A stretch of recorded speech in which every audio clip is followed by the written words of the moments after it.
পৃথিবীতে সবচেয়ে ভয়ঙ্কর শোক কোনটা জানেন? কোনো আপনজনের মৃত্যু? না, মৃত মানুষের জন্য আমরা একবারই কাঁদি। কয়েক মাস বা কয়েক বছর পর সেই শোক আমরা ঠিকই মেনে নিতে শিখি। কিন্তু সবচেয়ে ভয়ঙ্কর হলো এমন একটা মানুষের মৃত্যু শোক পালন করা, যে দিব্যি বেঁচে আছে, হাসছে, ঘুরছে, অন্য কাউকে নিয়ে নতুন সংসারও সাজিয়েছে, অথচ আপনার ভেতরে সেই মানুষটা রোজ মারা যাচ্ছে। আপনি জানেন সে বেঁচে আছে, কিন্তু আপনার জন্য সে পৃথিবীর সবচেয়ে মৃত এক বস্তু। এই যে একজন জীবন্ত মানুষের জন্য প্রতিদিন তিলে তিলে শোক পালন করা, এর চেয়ে ভয়ঙ্কর কোনো শাস্তি এই মহাবিশ্বে আর দ্বিতীয়টা নেই। আপনি না পারেন তাকে কবর দিতে, না পারেন তাকে আবার ফিরিয়ে আনতে। আমরা যারা এই জীবন্ত মানুষের মৃত্যুর শোক বুকে নিয়ে ঘুরি, বাইরে থেকে আমাদের দেখলে কেউ কিচ্ছু বুঝতে পারে না। আমরা প্রতিদিন সকালে উঠি, অফিসে যাই, প্রবাসের মাটিতে হাড় ভাঙা খাটুনি খাটি, বন্ধুদের সাথে আড্ডায় গিয়ে হো হো করে হাসি। আমাদের দেখে মনে হয়, আরে এ তো সব ভুলে গেছে, এ তো একদম পারফেক্ট।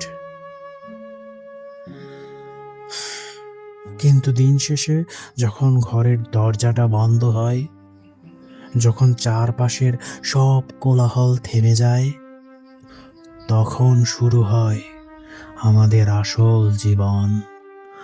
আয়নার সামনে দাঁড়িয়ে নিজের চোখের দিকে তাকালে আর নিজেকে চেনা যায় না।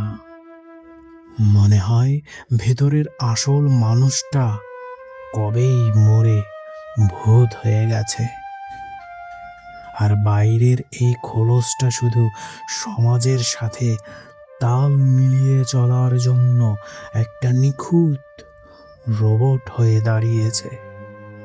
আমরা হাসতে ভুলে যাইনি, আমরা শুধু ভেতর থেকে আনন্দ পাওয়ার ক্ষমতাটা চিরতরে হারিয়ে ফেলেছি।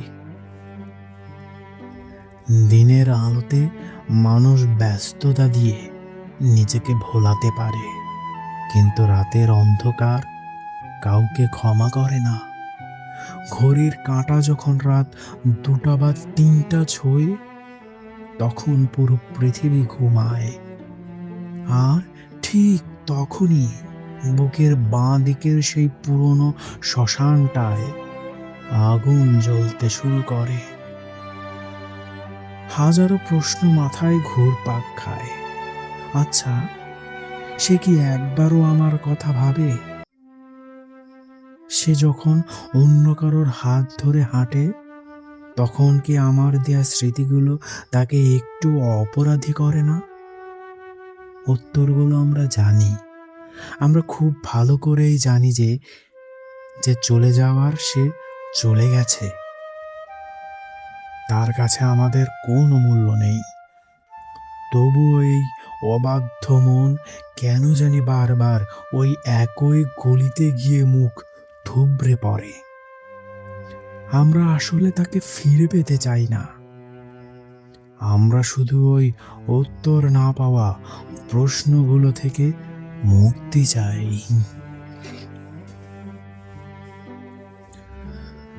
মানুষ বড় অদ্ভুত প্রাণী। মানুষ সব কিছুর সাথে মানিয়ে নিতে পারে। এক সময় যে স্মৃতিগুলো মনে পড়লে বুক ফেটে কান্না আসতো, নিঃশ্বাস নিতে কষ্ট হতো, একটা সময় পর সেই স্মৃতিগুলো নিয়েই আমরা দিব্যি বেঁচে থাকতে শিখে যাই। এটাকে কি মুভ অন করা বলে? একদম না। এটাকে বলে ধ্বংসস্তূপের সাথে আপোষ করা। আমরা বুঝতে পারি যে কিছু ক্ষত কোনো দিন সারবে না, কিছু অভাব কোনোদিন পূর্ণ হবে না। তাই আমরা সেই ক্ষতটাকে সাথে নিয়েই বাঁচতে শিখে নেই। আমরা মেনেই নেই যে আমাদের গল্পের শেষ পাতাটা এভাবেই অসম্পূর্ণ থাকবে।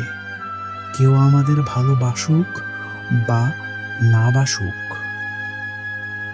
আমাদের এই একাকিত্বটাই এখন আমাদের সবচেয়ে বিশ্বস্ত সঙ্গী।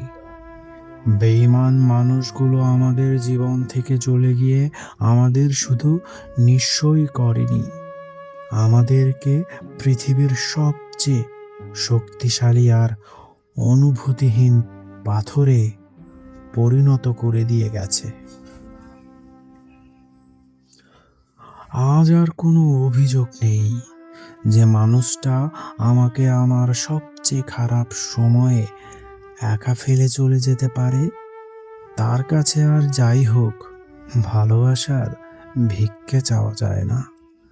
তুমি যেখানেই আছো, যার সাথেই আছো, ভালো থেকো, কারণ তোমার ওই ভালো থাকাটাই প্রমাণ করে যে আমার ভালোবাসাটা সত্যি ছিল আর তোমার অভিনয়টা ছিল নিখুঁত। আমি আর তোমার অপেক্ষায় নেই।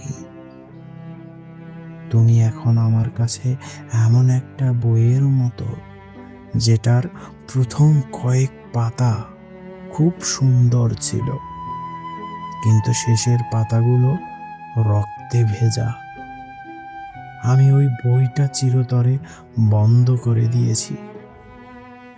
বিদায়, আমার জীবনের সবচেয়ে সুন্দর ভুল। বিদায়, আমার জীবন্ত মৃত্যু শোক।